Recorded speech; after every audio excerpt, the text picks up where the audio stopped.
Hey you, yes you, see all these wonderful people right here? They are my Patreons. With the support I get from them, I can afford to do my passion as a career and bring you guys weekly videos. Want to join them? For just $1 a month, you can get videos 24 hours before anyone else. And for even higher tiers, you can get Polaroids, letters, and mystery boxes from me to you. And even fursuit parts, not to mention my eternal thanks. So what are you waiting for? Become a Patreon today via the link in the description. Thanks again, enjoy the video.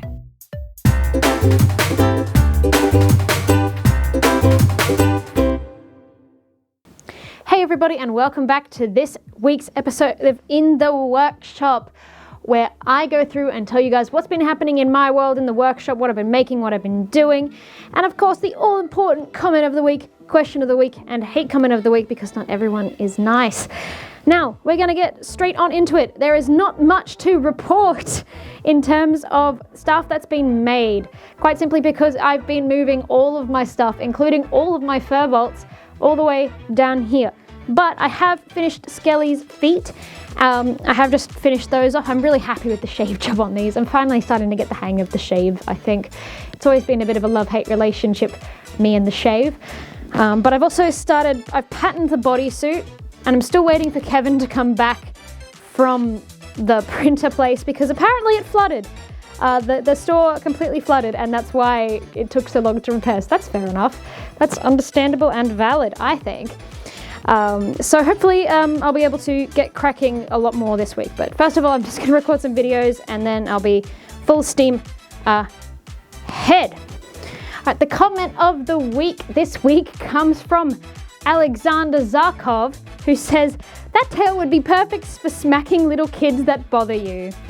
Well, look, it's commenting on the video that I think it was the one that was when a kid ripped my tail off and I screeched. So I think they're traumatized enough, don't you think, Alex? I mean, it's tempting and it wouldn't hurt. It'd be like a pillow fight. Oh, fursuit game. There's an idea, Ferdu. A fursuit game where you take people's tails and you just have a pillow fight with them. That would be amazing. Make it happen. Make it happen. All right. So I do have a new workspace. Surprise, surprise, because I'm, in a new place. So here is that long-awaited workshop tour. Da da da da. This is the sole light fixture in the whole room. This is what I will chain myself to in the lead up to Ferdu. The fur tower. Bare foam shelf. Finished fursuit parts shelf, plus patterns. Duct tape dummy shelf. Random stuff shelf. More fur. This is where my 3D printer will go when I have it. Beanbag for chill friends, where I store all my miscellaneous crap. The new IKEA shelves where I will continue to store miscellaneous crap.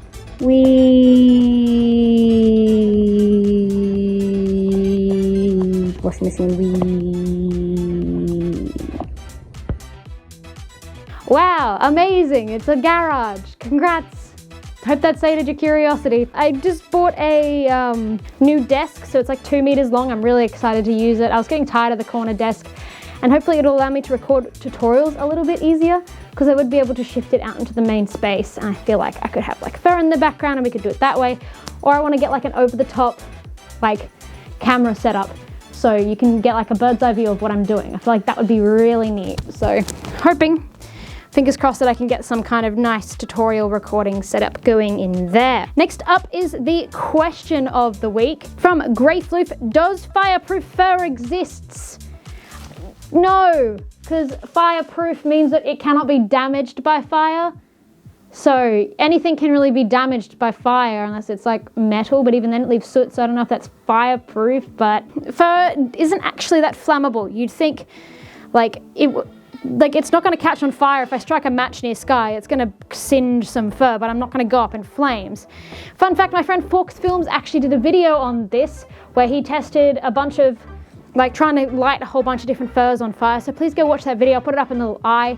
And yeah, as you can see, not really much happens, but he does go take it to the extremes to try and get this thing to ignite. So go give that a watch for answer of that question, but nothing is fireproof. So no is the answer to your question. But kind of. All right, so going forward from here, I've just kind of settled in. Today is my first day back at work, so to speak. It's mainly like editing and recording and stuff like that, and just getting back into the groove of things. It might take me a bit, but honestly, I don't have much of a choice because pretty much, oh yeah, that too. Big announcement that I almost forgot about. I am guest of honour at this year's FOTU 2021. Australia has been doing amazing with COVID numbers, so it is safe. The government has deemed it safe for big gatherings to start going ahead again, so we can have a convention. And I, myself and Fox Films, as aforementioned earlier, are this year's guests of honours. We are both incredibly flattered and honoured to have been chosen for this year in wake of the world's events and all of that. So if you are coming to FOTU, if you already have a ticket, tickets are sold out for the moment, but if you already have a ticket, come see me, come say hi. I'll be at my dealer's den table and wandering around the con on Saturday. I'll be at my dealer's table on the Friday and Sunday. So feel free to come say hi. I don't bite, I'm always up for a chat. So please do come along. But that also means that I'm going to be in what is scientifically known among people who have dealt at cons as holy fuck mode. And I'm basically going to be in my workshop from dawn until dusk every day, cracking out stuff for the con. So that's going to be fun, and it means that you guys will probably get to see all the stuff I've been making, so that's exciting. And finally, to finish it off today, we are going to go for the hate comment of the week, because everybody looks forward to that. This one is from Kendra, who says, "Sorry to hate. Well, you ended up here, so I guess you better be sorry. But I don't like furries because I'm a Christian. This is blasphemy. We are made in God's image, yet you would rather cover it up and act like an animal. Confusing to me. I think people look ridiculous in an animal costume, but that's just me. I think you'll look better without a freaking animal suit, but again, that's just me." Well, that's just me, Kendra. Well, wouldn't, creating animal costumes be celebrating God's creation? It's not like animals are not God's creation either. Like, it's like, we're not just God's creation, everything is God's creation. I mean, I'm like, not Christian or religious, I'm atheist but like, logically, wouldn't it be celebrating God's creation? But that's nice, but that's just me, right? That's just me. All right, that concludes this episode of This Week in the Workshop. Thank you all so much for joining me, and I will see you in the next one in 2 weeks' time. Goodbye.